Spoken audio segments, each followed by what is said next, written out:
Hey free-to-play gang, welcome back to another video. So for today's video, I'm going to talk a little bit more about relics and why relics are important and what are some of the relic overviews and set bonuses and substats. And I'm going to end with where to farm relics. And I know I've talked about this so many times, but I think this really fits the theme of today's video. So we're going to go through that as well. And for the next video, I'm going to talk about what type of relics go on what kind of espers. So stay tuned for that upcoming video. But anyway, before we get into the video, if you found that you enjoyed the content or you learned something new today, consider subscribing because subscribing is free and you can always change your mind afterwards.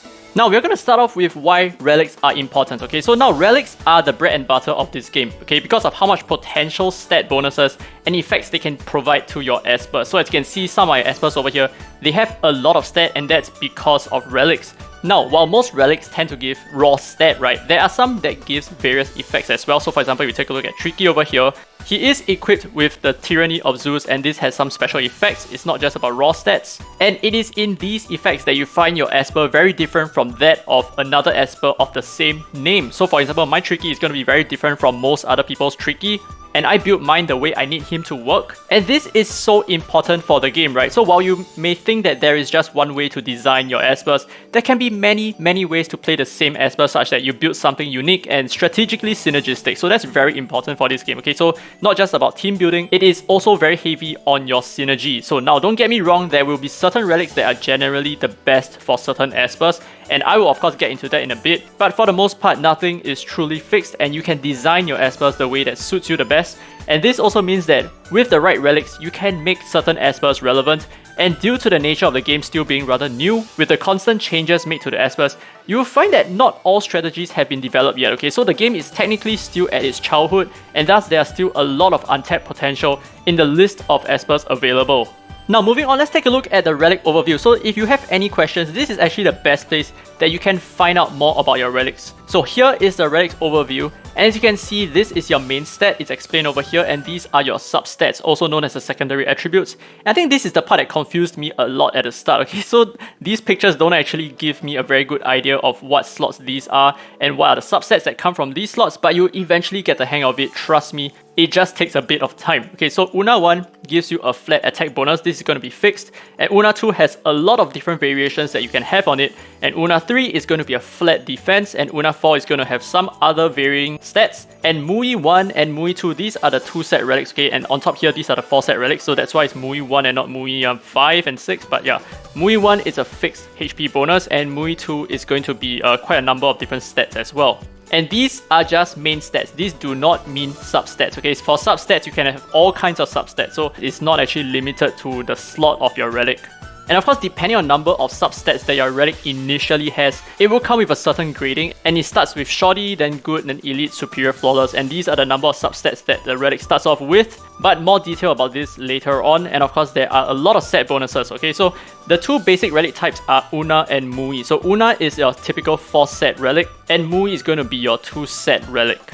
So equipping 4 Una relics from the same set will activate a special Una set bonus, and 2 Mui relics will activate a special Mui set bonus. And activating these set bonuses will provide extra special attributes or buffs to the wearing esper and all their team. So we're going to go through some of the relic sets over here. As you can see, you can click this button here and see all the different kinds of sets that you can put onto this specific slot, and of course the different substats and main attributes that come from this slot. So this is going to be a Una 2, so you can have these main attributes and these secondary attributes. So of course this is used for filtering in case like your relics get too crazy and you have way too many of it, and of course you can filter it further by star, level and date that you obtain them. Now we're going to move on to each of the different set bonuses that you can have, and of course these are not recommended for the espers, they are just here as Santa's little helper. They're going to make it a little bit easy for me to show you the set effects. So first we have the War Machine set, which grants attack by 30%.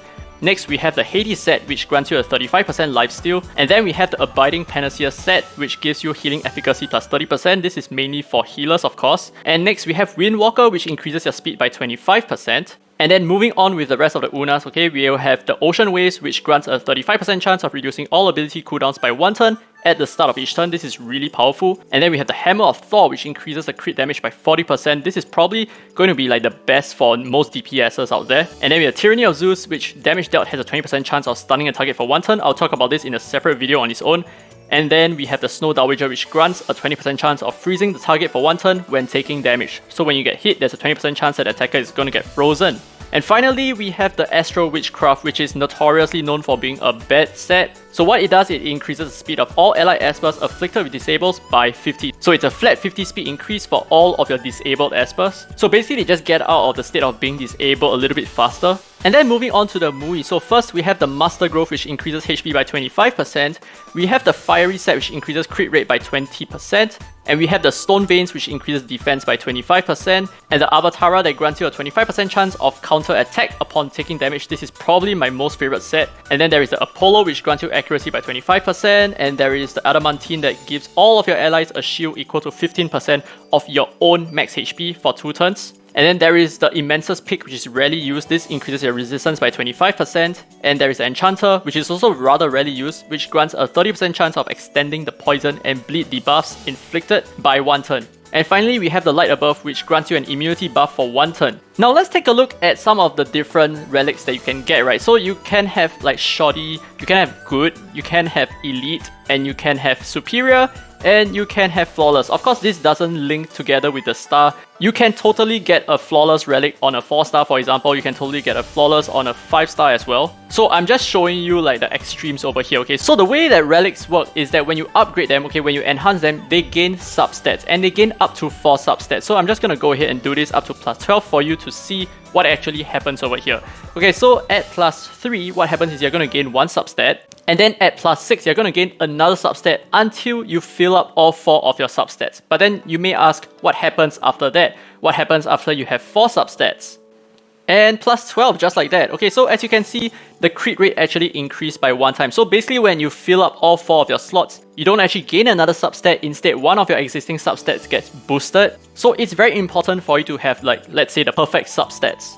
Now, just because a relic is not very commonly used, or maybe it's mainly used for specific kinds of Espers, like maybe supports, doesn't mean that you can't actually use it for your Esper. Okay, so for example here, this Astral Witchcraft, which no one actually uses for some reason, it has a really good attack set. So as you can see over here, there is an 8% attack bonus with 4 speed with a little bit more attack power and crit damage as well. I think this can make for a very good relic. So it's not always true that you need to have a War Machine set in order for your DPS to perform well. You can of course use broken sets, but that would mean that you're not going to gain the set bonus that way. However, you can compensate by having a lot more attack power. So let's say your next best War Machine set is going to be like a 5-star with not very good substats. Then this can actually be a lot more powerful than completing the entire set.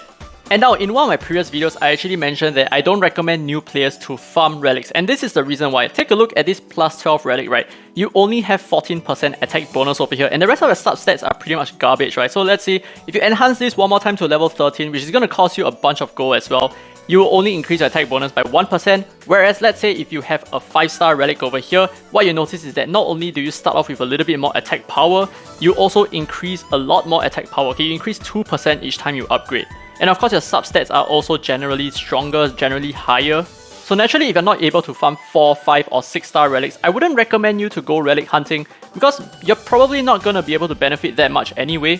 Let's take a look at Freddy here, okay? He has 619 attack and he's a 4-star at level 40, so he's capped out at level 40. But let's compare him to one of the bigger DPSs out there. So let's say Lin Xiao, right? Lin Xiao has 1200 attack power and she's going to benefit so much more from relics than your low level Esper. So I always say that it's more important for you to level up your Espers before considering relics, okay? So leveling up gives you more stat than relics for the early game. And of course, into the mid and end game, leveling up is still very important, but relics become a little bit more important. And now finally, we're going to talk about where to farm relics. This is a part where if you already know where, you can check out, but there are a total of 8 places, okay? So the first is going to be the story stages, of course. And then the next place is going to be the Ritual Miracles over here. And the third place is also going to be the Cube Miracle. So now the Cube Miracle drops relics and Relic Fusion material. So the Relic Fusion material can be used to fuse relics. And after beating the Cube Miracle, you can then go to the shop and use some of the currency that you get from the Cube Miracle to buy Relic Essences, which is of course more Relic Fusion material. And you can also buy some of the limited relics over here, which I did not because I don't think they're that good. Same for the tournament shop as well. There are some limited relics that I do not recommend you to buy. But anyway, in the gold shop, you can of course buy more relics here as well. So sometimes you might find something that is really useful. If that's the case, you may go ahead and buy it even though it's slightly pricey. But I mean, it's not the end of the world if you spend your gold anyway. And then there is the expeditions over here. So this depends on how far you have conquered the Ritual Miracle. So the further you progress in the Ritual Miracle, the harder the difficulty you will face over here, but it's not really like a difficulty, it's just the kind of relics that you get will be determined by the furthest difficulty that you have faced in the Ritual Miracle. So of course I have completed all my Ritual Miracles, therefore I can participate in difficulty 10 expeditions. And the 8th and final place is just going to be events, so there's going to be some events that give out free relics. So you can also look out for such events for you to get some really good relics for improvements to your espers. Now that will be the end of this rather long video. I'm sorry it dragged on for as long as it did, and that's why I'm not able to cover everything there is about relics and espers. But hopefully you found this video informative. If you did, don't forget to leave a thumbs up, it really helps the channel, and subscribe for more Dislyte content, and this has been free to play by the way, and as always, I will see you in the next video.